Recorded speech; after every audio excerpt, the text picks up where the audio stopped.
Hello friends, welcome to my channel CM cooking vlogs. Actually ఈరోజు టిఫిన్లోకి మసాలా దోశ వేసుకున్నామండి. మేమైతే బంగాళాదుంప curry చేసుకుంది, అలాగే ఆనియన్, జీలకర్ర, అలాగే కారము, ఇవన్నీ స్టఫ్తో రెడ్ కలర్ స్టఫ్ని మేము ప్రిపేర్ చేసుకుంటాము.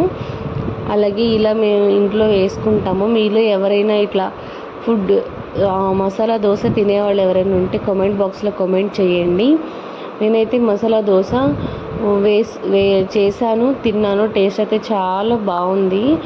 సో చూడండి ఎంత చక్కగా వచ్చింది. దాంట్లో పల్లీ చట్నీ కూడా చేసాము. జనరల్గా అయితే పల్లీ చట్నీ కూడా నెసెసిటీ ఉండదు, ఎందుకంటే అంత బాగుంటుంది మసాలా దోశ. సో మన ఛానల్లో డిఫరెంట్ వీడియోస్ అయితే పెడతానని చెప్పాను, త్వరలో పోస్ట్ చేస్తాను. రన్ అవుతూ ఉన్నాయి ఎడిటింగ్లో.